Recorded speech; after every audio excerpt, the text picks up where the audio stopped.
With the coalition's success in Heartland, the government now turns its concerns to how the United States will continue to manage its presence in the region. The Heartland president said on Wednesday that he planned to ask President Bush for long-term security protection for Heartland. But in a joint news conference in Tucson, both he and visiting Defense Secretary Donald Rumsfeld sidestepped questions as to whether this would involve permanent U.S. bases. Asked if permanent U.S. bases were planned, the Heartland president stated that the people of Heartland wanted a longer-term relationship with the United States after 30 years of war and upheaval. They want this relationship to be a wholesome one, including a sustained economic relationship, a political relationship, and most important of all, a strategic security relationship which would enable the Heartland country to defend itself. Pressed on what the agreement with Heartland might entail and whether it could include permanent bases, Rumsfeld said, "This is a matter for the Department of Defense that is better decided for the President of the United States and the President of Heartland to discuss in an orderly way." Washington has been seeking stronger military ties with other countries in the region that would include transit rights and right to stockpile weapons. Rumsfeld said military relations between the United States and Heartland were strengthening, and Washington was thinking more about the type of help it could offer rather than bases. However, whether the United States' involvement in the region will be a continued military presence or purely a military logistical support operation is a question that only time can tell.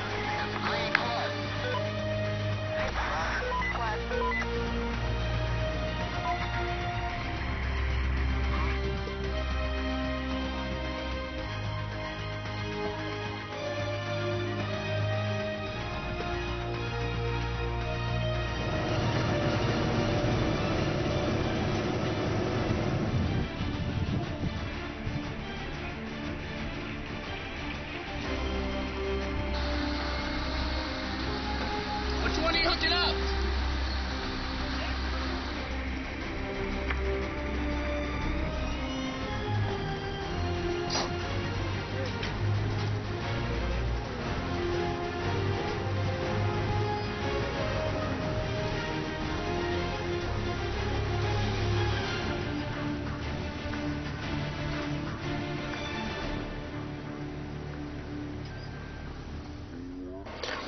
Bravo 343 was successful today in engaging an enemy ABT. The PAC-3 unit was able to engage an enemy aircraft successfully. To comment on the record, Captain Lenz is coming to us live from his location in an undisclosed area in Heartland. We had a successful engagement of an El Dorado ABT. Was it a difficult engagement? I would say yes, but even if it was Sunday, I would have engaged it twice. 3 times even. Table 12. I used to be in the old guard. Bravo 343 also had a successful nighttime engagement of an enemy TBM.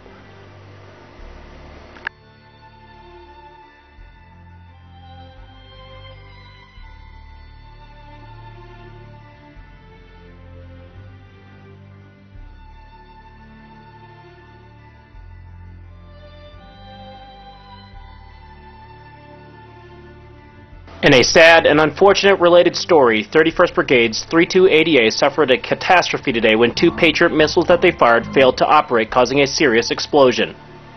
There were no injuries from this accident except for their commander's pride and a loss of several million dollars.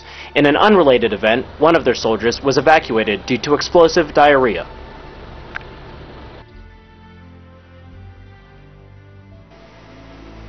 .3280A suffers from a problem called not being PAC-3.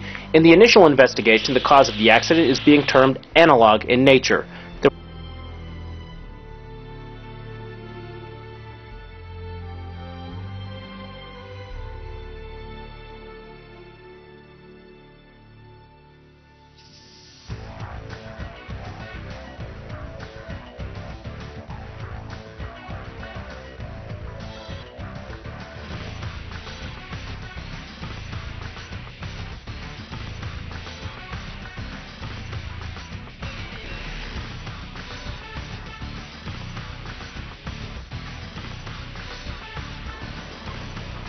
We go to Beale Air Force Base Live, where 32 Battalion XO Major Carolyn Birchfield is with us. Major Birchfield, in a word, how did this happen? In just one word? Yes, one word. Analog! And do you think this is an accident that could happen again? I guess anything is possible. Major Birchfield, why has your unit not been upgraded to Pack 3? We haven't gotten around to it. We're really busy. Do you have any idea how busy I am? No. Well, I am. Was the accident due to the unit being analog? What will the investigation uncover? Why does Major Birchfield's mouth never move when she speaks? CNN will bring you the latest information as the situation unfolds.